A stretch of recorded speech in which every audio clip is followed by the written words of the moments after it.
Bonjour à tous. Avez-vous déjà entendu parler de l'histoire selon laquelle, lorsque le grand scientifique Einstein était enfant, il n'était pas très intelligent et était très mauvais en mathématiques. Il échouait souvent en mathématiques et ne pouvait même pas résoudre de simples problèmes de mathématiques. Plus tard, après avoir étudié dur et durement, il est finalement devenu un grand scientifique de renommée mondiale et a été classé comme le premier scientifique humain du XXe siècle. Peut-être que beaucoup de gens sont comme moi. Ils ont entendu cette histoire très inspirante quand ils étaient jeunes et ont été inspirés par cette histoire pour étudier dur et espérer qu'un jour, ils pourront devenir une personne formidable comme Einstein et devenir de renommée mondiale. Mais ensuite, j'avais quelques doutes sur cette histoire.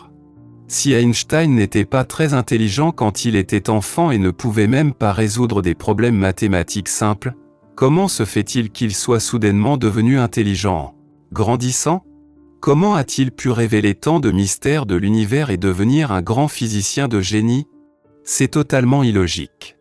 Quel est exactement le problème? Ce n'est que lorsque j'ai vu la transcription d'Einstein cette année-là que j'ai compris ce qui se passait. Il n'y a pas si longtemps, le prix Nobel a officiellement annoncé le relevé de notes d'Einstein. C'était en 1896, Einstein avait 17 ans et fréquentait le lycée d'Arrow, en Suisse. Le bulletin scolaire de la Suisse à cette époque affichait 6 points comme score le plus élevé et 1 point comme score le plus bas. Devinez combien de points Einstein a obtenu? Si nous spéculons sur la base de ce qui a été dit dans l'histoire à l'instant, alors Einstein pourrait n'obtenir qu'un seul point. Mais la situation réelle est qu'il a obtenu la note maximale dans 5 matières, ce qui représente 6 points. Quelles sont ces 5 matières? Il s'agit de l'algèbre, de la géométrie descriptive, de la physique et de l'histoire. À en juger par le relevé de notes d'Einstein à l'âge de 17 ans, il n'était pas très bon en lettres et n'avait obtenu que 3 points en français. Mais ses connaissances scientifiques étaient extrêmement solides. Il était un génie scientifique depuis son enfance. Par conséquent, il a pu créer la théorie restreinte de la relativité à l'âge de 26 ans et la théorie générale de la relativité à l'âge de 36 ans. Une nouvelle question se pose, comment est née la rumeur selon laquelle Einstein n'était pas très intelligent et n'avait pas réussi en mathématiques lorsqu'il était enfant? La raison de cette rumeur pourrait avoir été provoquée par Einstein lui-même. Parce qu'Einstein a bien dit qu'il n'était pas très bon en mathématiques. Et il l'a personnellement écrit dans ses mémoires. En 1955, Einstein, alors âgé de 76 ans, écrivit ses mémoires dans lesquelles il commentait ses années d'étudiant. J'ai vite découvert que je pouvais me contenter d'être un étudiant avec des notes moyennes. Je n'ai pas prêté attention aux mathématiques quand j'étais jeune. Une erreur que j'ai découverte plus tard avec beaucoup de tristesse. Einstein, l'étudiant moyen, c'est ainsi que le grand scientifique Einstein évaluait ses journées d'étudiant. Bien sûr, nous savons tous qu'Einstein était simplement modeste lorsqu'il s'évaluait ainsi, il plaisantait. Il a dit que ses notes en mathématiques n'étaient pas bonnes, ce qui est complètement différent de ce que les gens ordinaires comprennent comme « ne pas être bon en mathématiques ».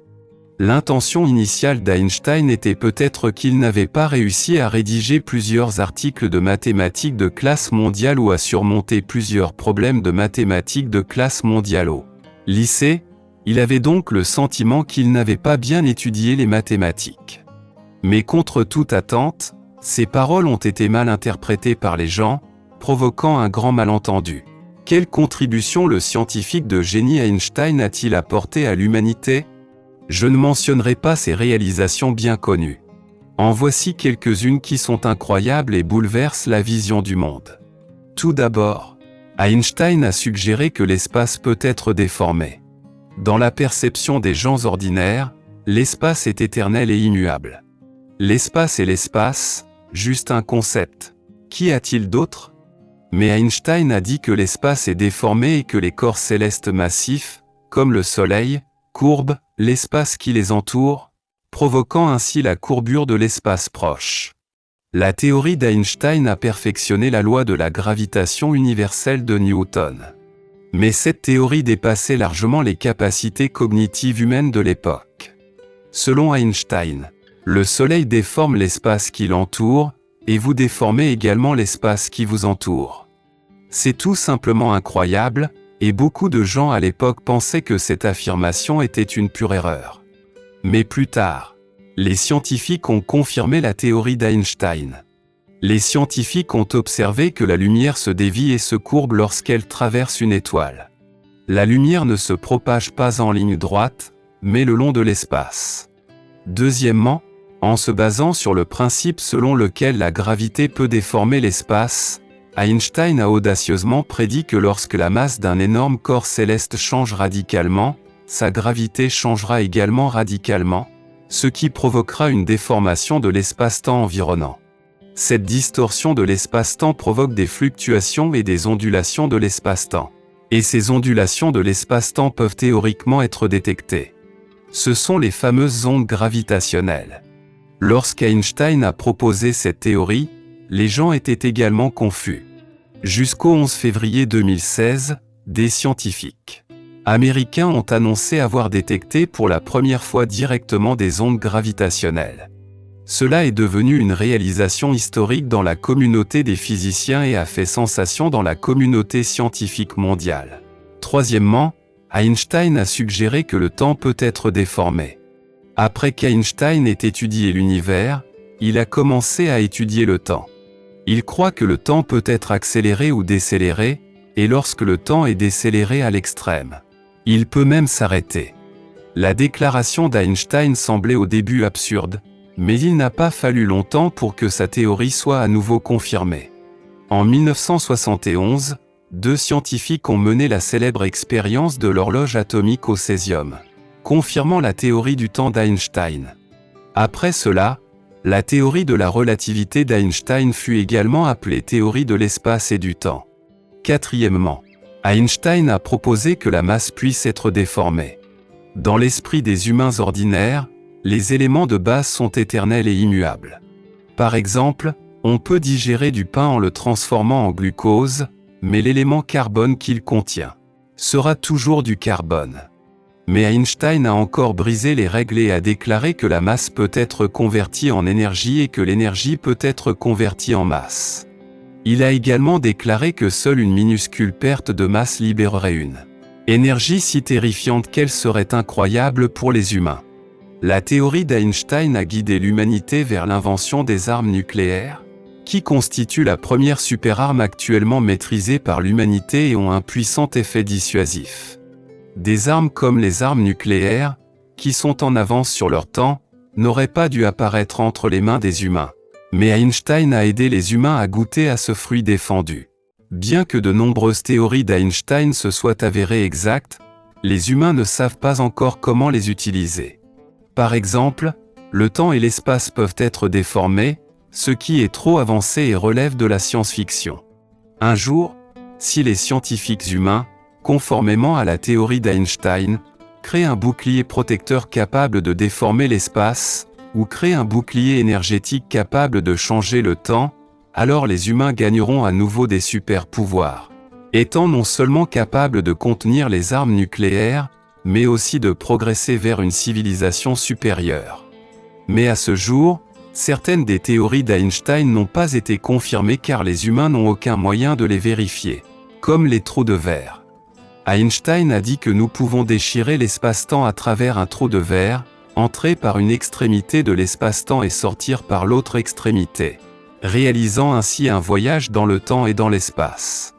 Ce qu'il a dit ressemble à un fantasme, mais si l'on se base sur l'expérience passée, Einstein pourrait avoir raison.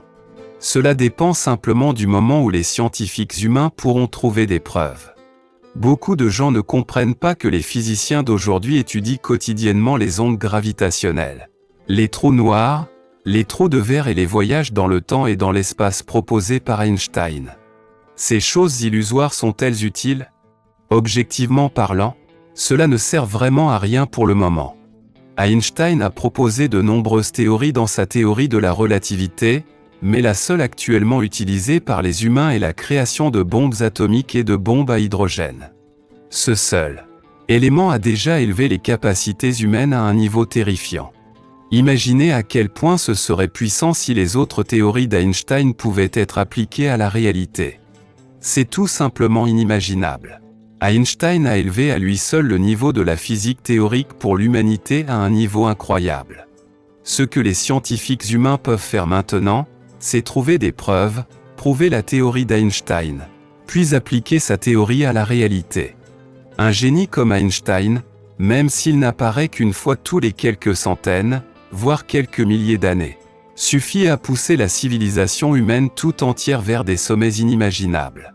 Au cours des centaines de milliers d'années d'évolution humaine, des générations d'hommes sages ont utilisé leur intelligence pour guider la civilisation humaine.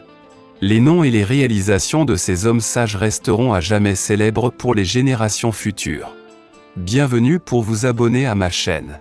Je continuerai à partager plus de connaissances ici, à la prochaine.